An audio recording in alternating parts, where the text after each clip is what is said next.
नमस्कार। आज की हमारी इस खास चर्चा का जो विषय है वो है एक बहुत ही मनमोहक ग्रंथ केलीमाल। जी। इसका मतलब हुआ लीलाओं की माला। नाम ही कितना सुंदर है ना। अपने आप में ही बहुत कुछ कह देता है। बिल्कुल।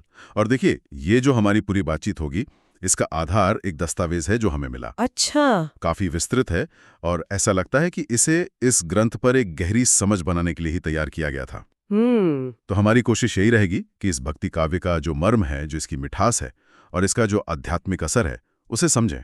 हाँ, और ये कोशिश जरूरी भी है क्योंकि केलीमाल देखिए सिर्फ एक किताब नहीं है। ये तो कृष्ण भक्ति की और खासकर वल्लभ संप्रदाय की एक जीती जागती धारा है। क्या बात है। जरा सोचिए, एक ऐसी रचना जिसमें कृष्ण की हर लीला, मतलब उनके बचपन की शरारतें हों हाँ। या फिर किशोर अवस्था का वो आकर्षण और फिर वृंदावन का महारास, सब कुछ, प्रेम का हर छोटा बड़ा भाव एक सुंदर माला की मोतियों जैसे पिरो दिया गया हो। बिल्कुल।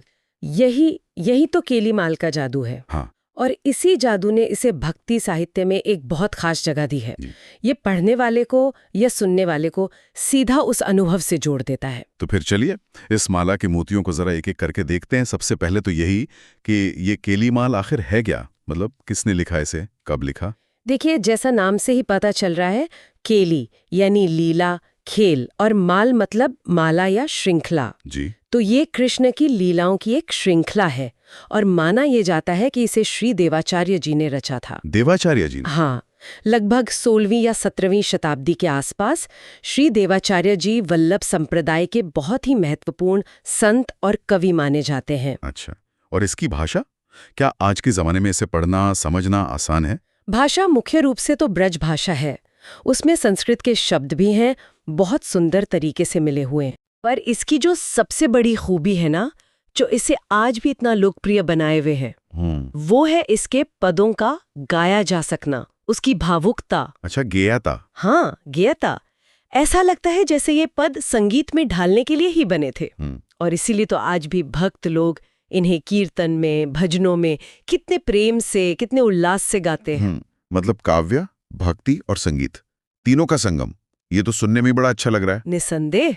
और इसी वजह से ये लोगों के दिलों तक पहुंचा और पीढ़ी दर पीढ़ी चलता रहा। अब जरा इन कमाल के पदों के पीछे जो रचनाकार हैं, श्री देवाचार्य जी, उनके बारे में कुछ और जानना चाहेंगे। जी। कौन थे वो, क्या प्रेरणा थी उनकी? श्री देवाचार्य जी सिर्फ कवि नहीं थे, वो एक पहुंचे हुए संत थे। उनका पूरा जीवन, उनकी आस्था सब कृष्ण में ही रमी हुई थी। जी। वल्लभ संप्रदाय में उनका बहुत ऊंचा स्थान है और उनका मकसद, उनकी प्रेरणा बस एक ही थी कि कृष्ण की लीलाओं का जो माधुर्य है, जो प्रेम का भाव है। नीक थी क्या? देखिए, शैली की खासियत तो उसकी सहजता में है और भावों की गहराई में। हाँ, अगर काव्य शास्त्र के नजरिए से देखें तो छंदों का सही इस्तेमाल है, रस का अद्भुत परिपाक है, खासकर माधुर्य और श्रृंगार रस तो जैसे अपने चरम पर है। अच्छा। अलंकारों का प्रयोग भी है, जैसे अनुप्रास वगैरह, उससे गाने में और अच्छा लगता है, भाव और गहरा होता है। लेकिन मुझे लगता है तकनीक से ज्यादा उनका अपना अनुभव था। हाँ, भाव। हाँ, भाव, उनकी अपनी अनुभूति, उन्होंने जो महसूस किया वही लिखा। इसीलिए ये इतना दिल को छूता है।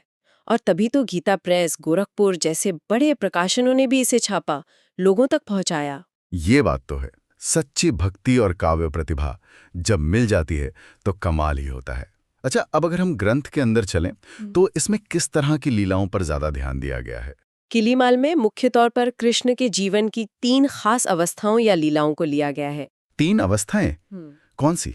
एक तो है उनकी बाल लीलाएं, फिर हैं किशोर लीलाएं, और आखिर में जो इस ग्रंथ का दिल है वो है वृंदावन की रास लीलाएं। बाल लीला, ये सुनते ही तो मन में माखन चोरी और यशोदा मैया ये सब घूमने लगता है। क्या ये सब है इसमें? बिल्कुल है, और इतने प्यारे ढंग से है। बाल लीला वाले हिस्से में नन्हे कान्हा की माखन चोरी की चालाकी, हाँ। ग्वाल बालों के साथ खेलना और उन पर यशोदा मैया का जो प्यार उमड़ता है, उसका बड़ा सजीव वर्णन है। वो जो दस्तावेज है ना हमारे पास, उसमें एक बड़ा सुंदर पद भी दिया है। उदाहरण के तौर पर सुनाइए जरा। माखन चुरावत नंदलाला, हंसी करे धाय जशोदा आवे, कन्हा झूठी अखियन हंस, डरी डरी मोहन गोदी चढ़ावे। और फिर कान्हा का वो झूठा डर दिखाना। हाँ, और माँ की गोद में चढ़ जाना। अद्भुत। अच्छा, इसके बाद फिर किशोर लीला आती होगी? हाँ, किशोर लीला। इस हिस्से में कृष्ण के उस रूप का वर्णन है जब वो उनका आकर्षण चरम पर था। जी। यमुना किनारे उनकी बांसुरी की धुन का जादू, कैसे वो मीठी मुरली सुनते ही गोपियां सब कुछ भूलकर, लोक लाज छोड़कर उनकी तरफ खींची चली आती थी। उसका बहुत भावुक वर्णन है। ये कृष्ण के लिए गोपियों का जो गहरा सच्चा प्रेम था और उनका आकर्षण, उसकी कहानी है। इसका भी एक उदाहरण पद है स्रोत में। वो क्या है?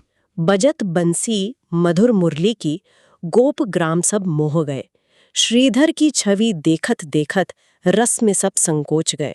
क्या बात है!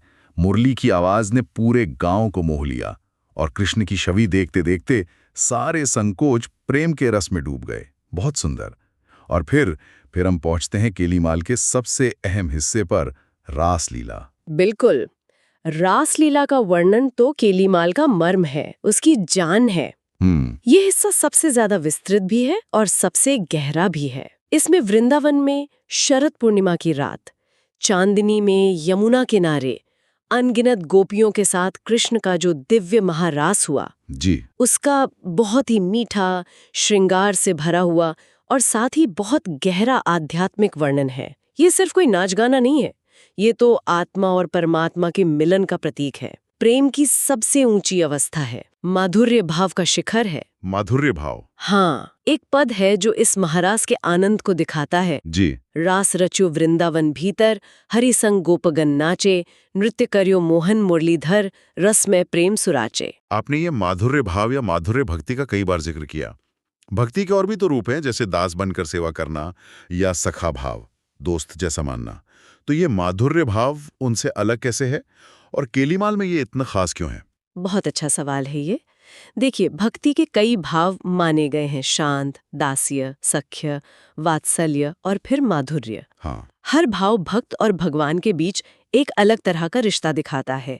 माधुर्य भाव को इन सब में सबसे ज्यादा करीबी, सबसे गहरा और जिसमें समर्पण सबसे ज्यादा हो, वो माना जाता है। अच्छा। इसमें भक्त खुद को भगवान की प्रेमिका या प्रिया समझता है और उनके बीच का रिश्ता प्रेमी प्रेमिका जैसा होता है, बहुत मीठा, सिर्फ एक दूसरे के लिए, और जिसमें अपना सब कुछ सौंप दिया जाए। सब कुछ? हाँ, भक्त अपना तन, मन, धन, अपना अहंकार, सब कुछ अपने भगवान के चरणों में रख देता है और बस उनके प्रेम के रस में डूबा रहता है।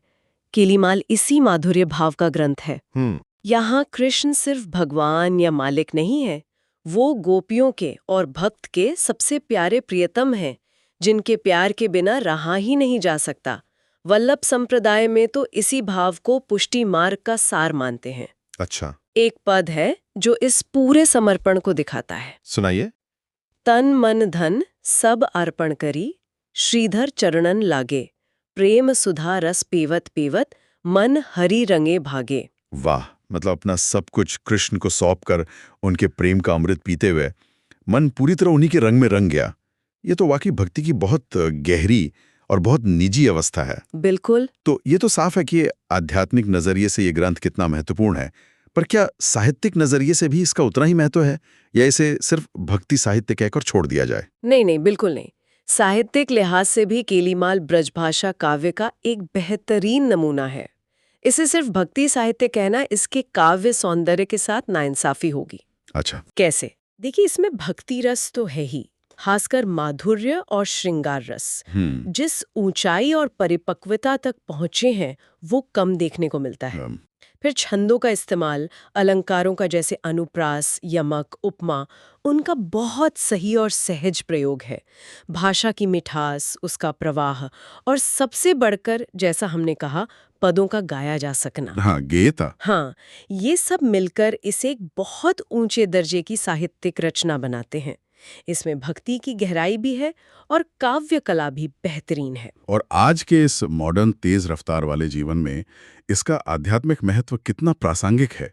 क्या आज भी लोग उसी तरह से जुड़ पाते हैं? इसका आध्यात्मिक महत्व तो समय से परे है, आज भी। बल्कि मैं तो कहूंगी कि आज की इस भागदौड़ और तनाव वाली जिंदगी में शायद और भी ज्यादा इसका महत्व है। अच्छा। केलीमौल के पद आज भी अनगिनत कीर्तन मंडलियों की, भजन संध्याओं की, सत्संगों की जान है। खासकर वल्लभ संप्रदाय को मानने वालों के लिए तो ये उनके रोज के नियम, उनके त्योहारों, पूजा पाठ का हिस्सा है। और ये सिर्फ मान्यता नहीं है, लाखों भक्तों का अनुभव है ये, कि केलीमाल के पदों को अगर श्रद्धा से गाएं, सुने या पढ़े भी तो मन को एक अजीब सी शांति मिलती है जी। दिल में प्रेम और दया का भाव आता है और भगवान कृष्ण के साथ एक गहरा अपना सा जुड़ाव महसूस होता है। तो ये कहना गलत नहीं होगा कि ये सिर्फ एक पुरानी किताब नहीं है, बल्कि एक जीती जागती आध्यात्मिक शक्ति का स्रोत है जो लगातार बह रहा है। बिल्कुल सही कहा आपने। ये शब्दों में बंधी हुई एक अनुभूति है जो गले से निकलते ही जैसे जिंदा हो उठती है और सुनने वाले को भी अपने साथ बहा ले जाती है। तो आज की इस गहरी बातचीत में हमने केलीमाल के कई पहलुओं को समझने की कोशिश की। इसके रचयिता श्री देवाचार्य जी, उनका जीवन, उनकी भक्ति, इसकी मीठी ब्रज भाषा, इसका संगीत, कृष्ण की बाल, किशोर और खास तौर से रासलीलाओं का वो दिल को छू लेने वाला चित्रण, जी, माधुर्य भक्ति का गहरा मतलब, और आखिर में इसका साहित्यिक और कभी ना खत्म होने वाला आध्यात्मिक महत्व। अगर इस पूरी चर्चा का सार कुछ लाइनों में कहना हो तो वो क्या होगा? संक्षेप में कहूं तो केलीमाल कृष्ण प्रेम और भक्ति रस का एक ऐसा बर्तन है जो कभी खाली नहीं होता, एक अमृत का कलश है। वाह! ये सिर्फ पदों का संग्रह नहीं है, ये भक्ति की एक ऐसी तेज, मीठी और बहुत अपनी सी लगने वाली धारा है जो पढ़ने वाले या गाने वाले को अगर वो भाव से जुड़ जाए तो पल भर के लिए ही सही सीधा वृंदावन की उस रास वाली जगह की दिव्य अनुभूति करा सकती है। क्या बात है! ये आत्मा और परमात्मा के बीच का जो सबसे मीठा, सबसे गहरा और सबसे निजी प्रेम का रिश्ता है, उसका उत्सव है केलीमाल। वो जो स्रोत दस्तावेज था, उसकी एक लाइन मुझे याद आ रही है जो इसी भाव को बड़े सुंदर ढंग से कहती है। जब इसे गुनगुनाया जाता है तो वृंदावन की रास भूमि आपके भीतर जीवित हो उठती है। बिल्कुल। ये लाइन अपने आप में केलीमाल की शक्ति बताती है। सच में ये शब्द, भाव, संगीत और आस्था, इन सब की मिली-जुली शक्ति का प्रमाण है। सचमुच केलीमाल पर ये बातचीत मन को भक्ति, काव्य और संगीत के रस से भर गए। ये ग्रंथ इस बात का जीता जागता उदाहरण है कि कैसे शब्द, सुर और गहरी आस्था मिलकर समय और जगह की हदें पार करके एक ऐसा अनुभव बना सकते हैं जो पीढ़ियों तक लोगों के मन को शांति और खुशी देता रहे। और ये हमें इस पर भी सोचने को मजबूर करता है कि सदियों पहले लिखी गई ये पंक्तियां, ये काव्य आज भी कैसे करोड़ों लोगों की जिंदगी का हिस्सा हैं, कैसे उनके दिलों को छूती हैं। और उन्हें रोज की उलझनों से ऊपर उठाकर एक गहरे अर्थ और जुड़ाव का एहसास कराती हैं। और यहीं पर हम अपने सुनने वालों के लिए एक सवाल छोड़कर जाना चाहेंगे। जी। आज के इस बेहद मॉडर्न टेक्नोलॉजी वाले और भागदौड़ भरे युग में क्या काव्य और साहित्य में, चाहे वो केलीमाल जैसा भक्ति साहित्य हो या कोई और तरह का साहित्य, क्या उसमें अब भी वो ताकत बची है कि वो हमें हमारी रोज की उलझनों और भागदौड़ से निकालकर किसी गहरे आध्यात्मिक या भावनात्मक या कहें कि मानवीय अनुभव तक ले जा सके? इस पर सोचिएगा जरूर।